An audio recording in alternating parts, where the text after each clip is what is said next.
Tonight's menu featured beef tacos and pasta. A change from the usual, wouldn't you agree?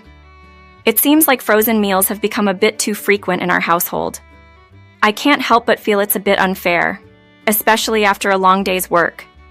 But I understand it's tough for you, especially with your due date approaching. You're right, I haven't been much help around here. It's been difficult managing things lately, especially with your pregnancy advancing. We've resorted to quicker meal options more than I'd like. I wish I could do more to share the load, not just in preparing meals, but with the household duties as well. I was hoping to avoid further strain, so I shifted the conversation to something else, asking if you could retrieve the mail for me. I didn't mean to make you feel worse about the meal situation. As I made my way to the door, a sudden click signal let it had been locked from the inside. Confused and a bit alarmed, I found myself locked out, without my phone, in the cold. Just when I was starting to panic, a kind stranger appeared. After hearing my story, he offered assistance. Reflecting on our life together, I remember the joy we shared. We've been married for 2 years, just the two of us, managing on a modest income but happy in our simple lifestyle.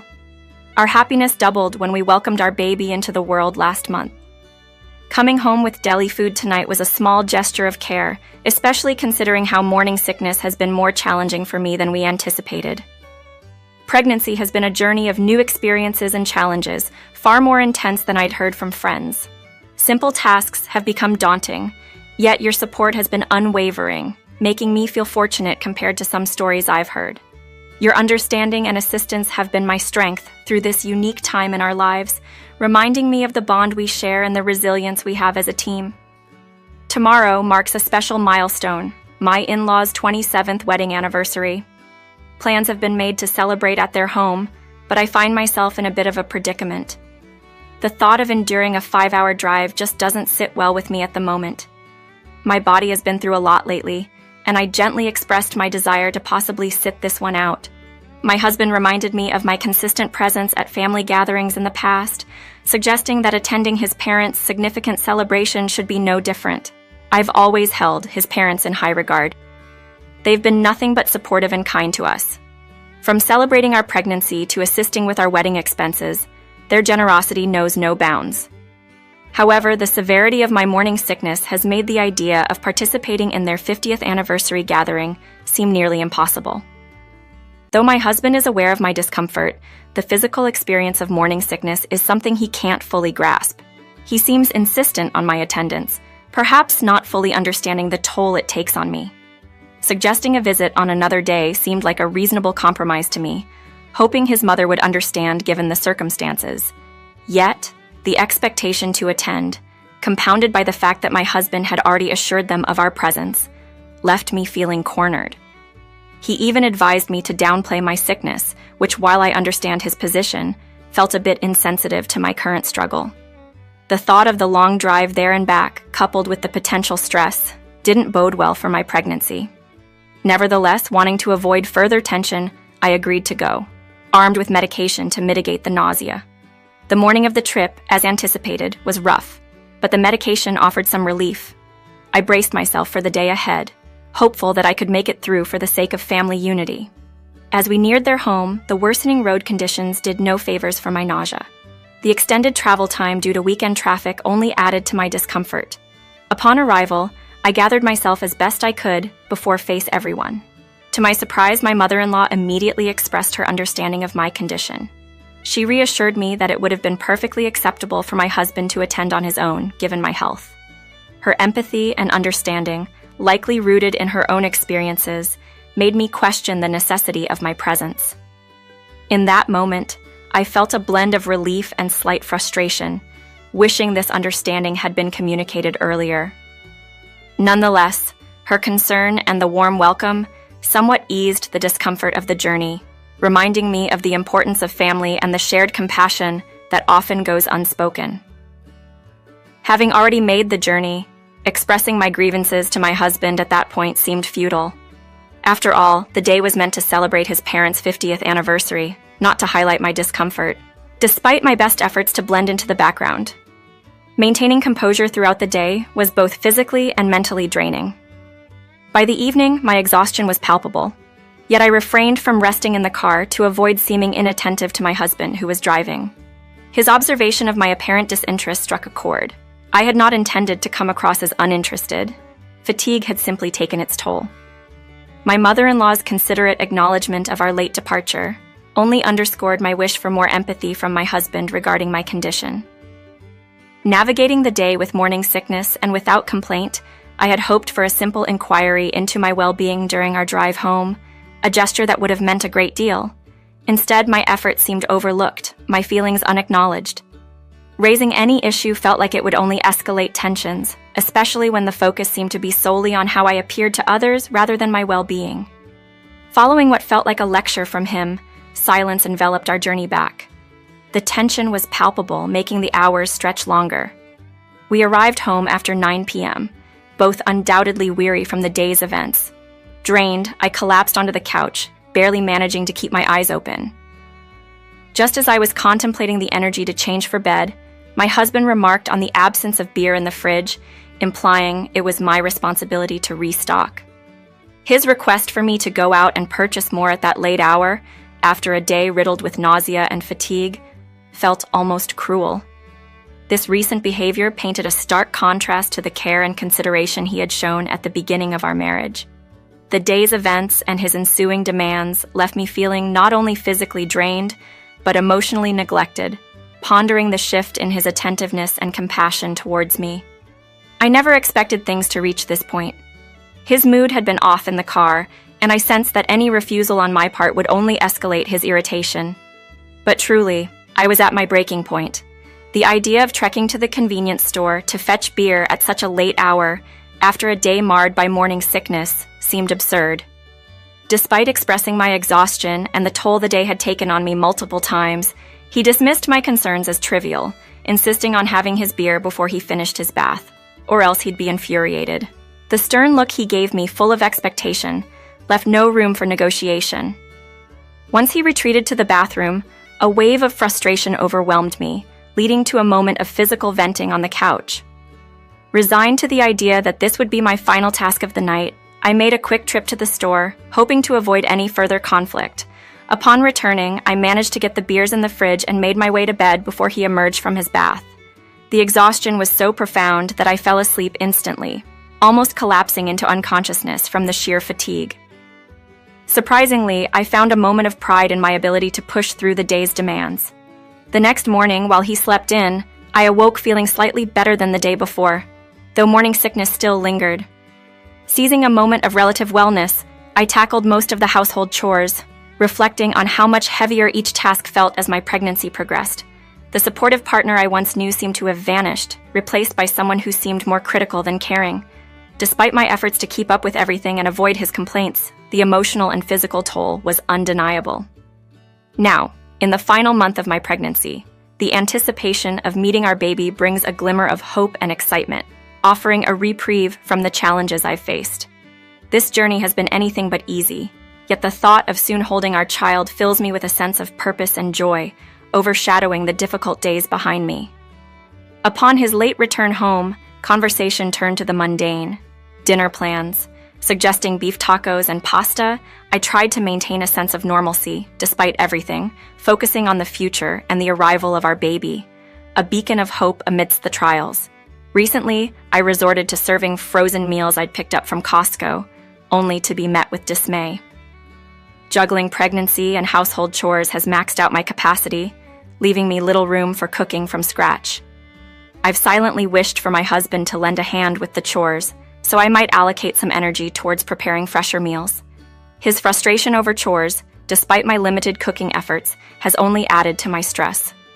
It's disheartening to see him, a soon-to-be father, show little willingness to share the household responsibilities, leading me to question our future dynamics. Driven to my limits, I finally voiced my concerns, highlighting the impracticality of managing everything solo and the unfairness of his expectations, especially given my nearing due date. His usual pastimes, drinking and golf, mean he's rarely home to assist. My plea was for understanding and support, not confrontation. Surprisingly, instead of the anticipated backlash, he disengaged, busying himself with his phone, a reaction that left me puzzled but relieved that an argument was averted. That evening, as before, dinner was a reheated affair, consumed late due to his delayed return. Post-dinner, well into the night, he requested I check the mailbox, an odd, seemingly trivial task that I obliged, hoping to avoid any discord. The mailbox, however, was empty, a discovery made all the more chilling by the winter's cold and my inadequate attire.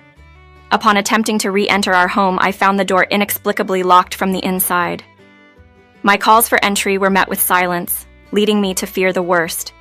That this act was a punitive response to earlier tensions or perhaps a misguided jest gone too far. Stranded in the freezing night, dressed only in pajamas, the situation became dire. The cold was relentless, mirroring the chill of our strained relationship. Locked out and alone, I faced the harsh reality of our communication breakdown, pondering the sustainability of our marriage under such conditions. Intending only a brief trip to the mailbox, I was woefully underprepared for the cold night, dressed too lightly for the freezing temperatures. The biting cold had my face and hands stinging, my body trembling uncontrollably as I struggled to maintain warmth. Panic began to set in as my thoughts muddled. I repeatedly rang the doorbell and called out, hoping for my husband to open the door. Yet there was no answer. His silence left me wondering if this was a harsh retaliation for the convenience meals I'd been relying on. As time painfully stretched on without any sign of him, my energy waned, and the cold seemed to penetrate deeper. It was during this moment of despair that I heard someone approaching.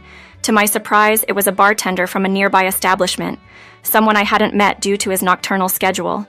His timely appearance felt almost serendipitous as he offered his coat, a kind gesture from a stranger that brought a glimmer of hope. Despite the unusual circumstances, I found myself sharing the ordeal with him, driven by a mix of desperation and the need for human kindness. Gratefully accepting his offer to use his phone, I contacted my in-laws, arranging for a place to stay the night. The warmth of the hotel room was a stark contrast to the cold I had endured, and I quickly fell into an exhausted sleep. The next morning brought a bewildering scene at my home. My in-laws were waiting, their presence a result of my late-night call. But nothing prepared me for the sight of my husband, outside and underdressed in the still, chilly morning air, receiving disapproving looks from his parents. It was a shocking twist I hadn't anticipated. Their expressions and the situation hinted at a swift and unconventional form of discipline, instigated by my in-laws. The revelation that they had taken action upon hearing of my predicament from the bartender, whose phone I had borrowed to make the crucial call, was unexpected. The irony of the situation wasn't lost on me. The very act meant to chastise my husband for his lack of consideration had turned the tables, leaving him in a vulnerable position. This turn of events, orchestrated by my in-laws, underscored the gravity of the situation and their willingness to intervene. It was a stark reminder of the support system I had, albeit one that operated in unexpected ways. The ordeal, while harrowing, ultimately revealed the lengths to which my family would go to address injustices within our household dynamics. After the chilling incident that left me seeking refuge outside my own home, I reached out to my mother-in-law, pouring out not just the evening's events but also voicing a suspicion that had been growing within me. This suspicion wasn't my own, but was planted by a bartender, a stranger who had become an unexpected ally in the cold night. He had mentioned seeing my husband around town with a younger woman, a sighting that struck a chord given his late-night habits. Taking this information to heart, I shared my fears with my mother-in-law, who acted swiftly. With access to our home through a spare key, she and my father-in-law confronted my husband early the next morning. Their investigation into his phone confirmed the worst, clear evidence of an affair. The revelation shattered any remaining empathy I might have held for him, especially considering his attempt to leave me out in the cold.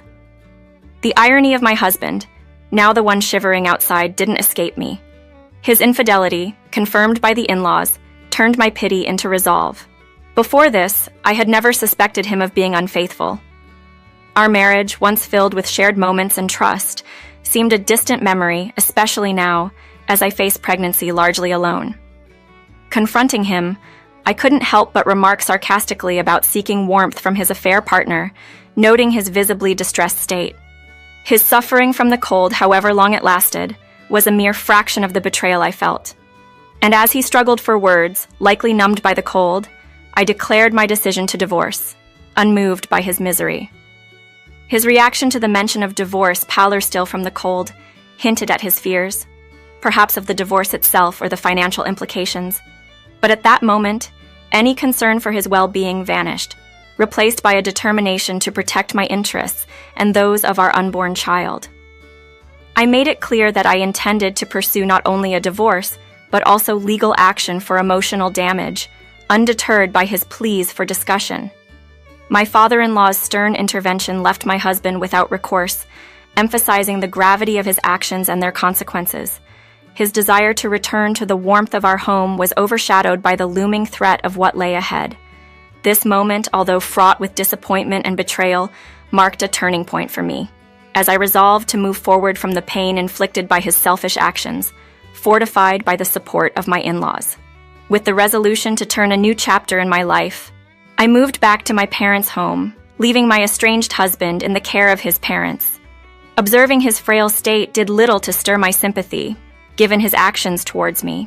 My parents welcomed me with open arms, offering their support and a place to raise my child, for which I was immensely thankful. My focus shifted entirely towards preparing for childbirth, requesting my in-laws to postpone any discussions about my husband until after the baby's arrival. 4 weeks after settling in at my parents' house, I gave birth to a healthy baby boy, his cries upon entering the world moving me to tears and marking my official journey into motherhood.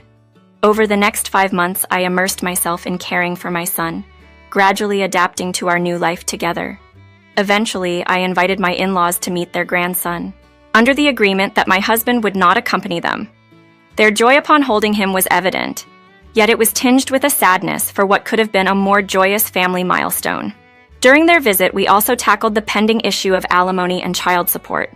With their assistance, the entire affair involving my husband was thoroughly investigated, leading to a legal settlement. He arranged a lump sum payment for alimony through a loan, but struggled to manage the substantial child support obligation. Remarkably, my in-laws intervened to ensure the financial stability of their grandson, agreeing to a monthly reimbursement plan with my husband. The aftermath of these events left my husband financially strained, dedicating a significant portion of his income to repay his parents, with barely enough left for his own sustenance. The revelation of his marital status led to the dissolution of his relationship with the other woman, further isolating him. Despite the harsh consequences he faced, they were a direct result of his actions, leaving me with a sense of poetic justice. Now, residing with my parents, I am embracing the challenges and joys of single motherhood. The support from my family has been invaluable, lightening the load and enhancing the experience. As I look towards the future, I plan to re-enter the workforce once my son begins elementary school. Maintaining a connection with my in-laws, we plan periodic visits, preserving the familial bond for my son's sake. While my husband's choices led to his downfall, they inadvertently paved the way for a fresh start for me and my child. With a new beginning at hand, I am determined to build a happy and fulfilling life, cherishing the precious moments with my son and leaning on the strength and support of my loved ones.